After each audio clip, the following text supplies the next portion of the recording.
C'est un match qu'on pensait pouvoir maîtriser et en fait ça a été bien plus compliqué que prévu. Saint-Dié est resté en place, a bien défendu, il ne nous a pas facilité la tâche et nous, on n'était pas spécialement dans un grand soir. Là, comme je disais tout à l'heure, on a porté beaucoup trop le ballon, on n'a pas mérité, on n'a pas travaillé sur les couloirs et contre une équipe bien regroupée, c'était compliqué. Donc voilà, ça nous freine un peu dans notre remontée au classement. On avait fait des bons résultats, des bons matchs et aujourd'hui on est retombé un peu dans nos travers, donc c'est dommage.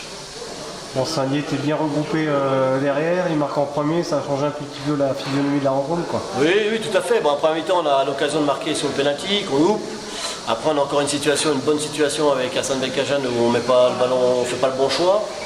Donc c'est sûr qu'à 0-0, on est toujours à la merci de l'adversaire. Et voilà, au bout de 30 secondes de mi-temps, on prend le but. Je pense que si on marque les premiers, c'est plus du tout pareil. Ça nous ouvre, je pense que ça aurait pu nous ouvrir les portes et ouvrir le match. Là, le fait d'encaisser le but a fait que Saint-Dié est resté encore plus dans leur tactique, à rester derrière et à attendre, à casser le jeu et puis à prendre du temps sur chaque coup arrêté.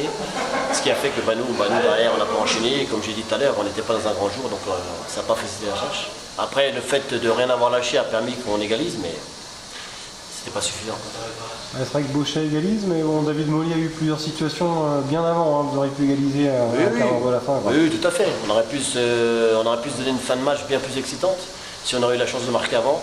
On a eu des situations de marquer les buts, on n'en met pas. C'est un peu le mal du SAS Football entier, pas spécialement que de l'équipe réserve.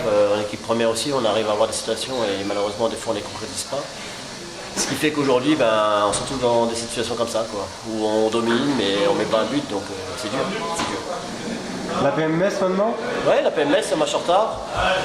Ça aurait été excitant de pouvoir y aller en ayant encore une victoire de plus. Bon, voilà, c'est pas une catastrophe, on arrive à accrocher le nul. C'est un match en retard. Si on veut essayer d'aller chercher les trois premières places, il faut absolument ramener des points de là-bas pour rester collé aux deux de devant. Et puis c'est ce qu'on va s'attacher de faire. Bon, Lunéville de Nicolas Poirot et de Kevin Dumigny est vraiment intouchable cette saison, ils font ça. Ouais, je pense que pour qu'ils soient en difficulté, il aurait fallu avoir plus d'équipes proches d'eux. Là, ils ont perdu ce week-end, mais ils vont jouer contre Sarrebourg. Il faudrait une catastrophe pour que ils ne se relancent pas dès ce week-end.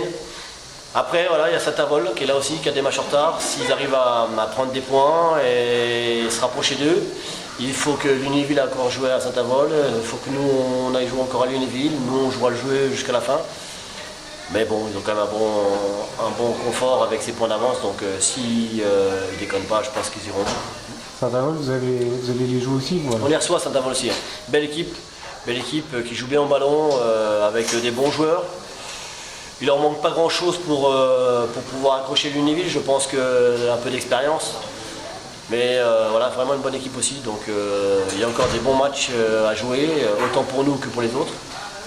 On fera le maximum pour finir dans les trois premiers. Voilà, c'est l'objectif.